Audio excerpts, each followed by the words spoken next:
Bonjour Yann Bernard, on se retrouve aujourd'hui pour un webinaire qui va être consacré à la notification des événements.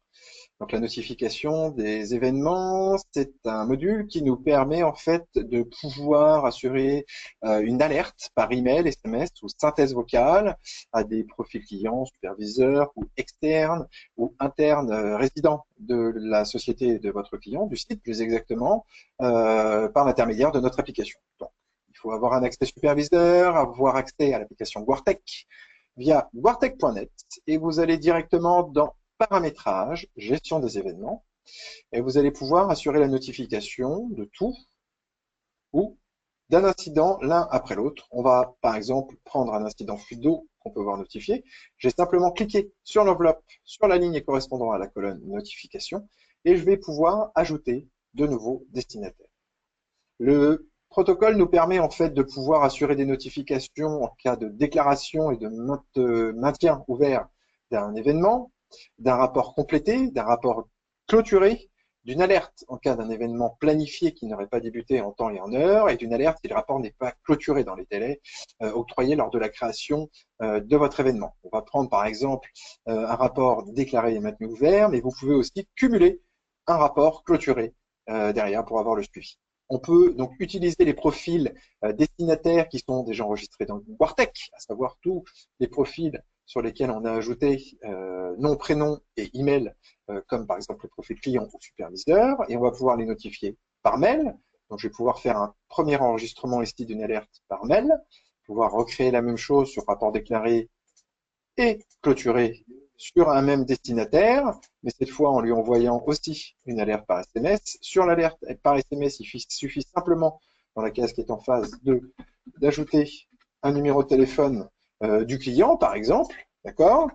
Et vous pourriez faire la même chose aussi avec un module en repart, hein, donc le rapport déclaré et maintenu ouvert, plus le rapport clôturé, toujours sur le même utilisateur, Monsieur Durand, mais cette fois, on va avoir une synthèse vocale. La synthèse vocale, en fait, c'est ni plus ni moins qu'un appel direct sur le téléphone portable du client sur lequel on va lui donner donc fuite d'eau, incident déclaré avec le nom du site, la date et l'heure. Hein. Ça va de même dans le SMS. Hein.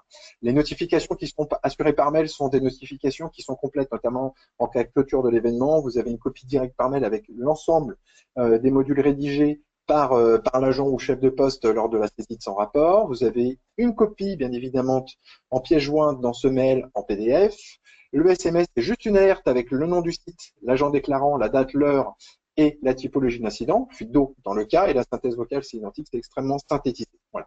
Je vais simplement venir rajouter cet enregistrement. Voilà.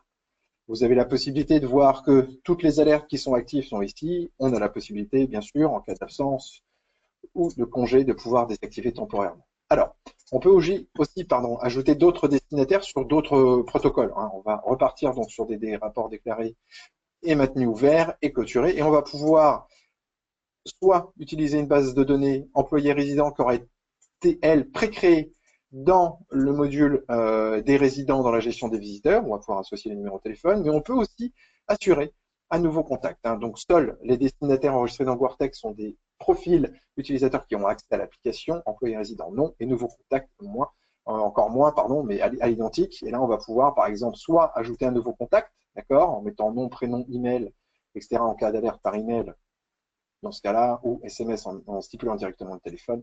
L'intérêt, c'est qu'ensuite, on va retrouver ces personnes qui seront et qui ont été intégrées dans cette base de données directement ici. Voilà. Par exemple, si on veut renvoyer sur la DRH du site, on a la possibilité soit de renvoyer un SMS, soit un email qui aura été pré-identifié dans la base de données. Voilà. On peut rajouter aussi un objet du même, mais qui reste le même et à l'identique, à savoir un protocole de fuite d'eau, par exemple. On enregistre le nouveau bloc de saisie et on vient simplement retour et on va pouvoir revoir, si nécessaire, un fuite d'eau.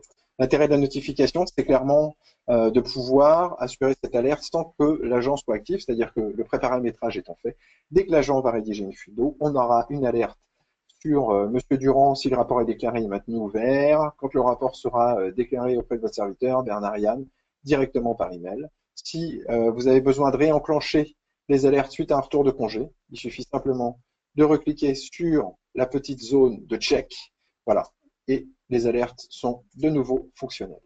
Voilà. Si vous avez besoin de plus d'informations, n'hésitez pas à vous rendre sur notre site d'aide en ligne, support.trackforce.com, support.trackforce.com. Merci.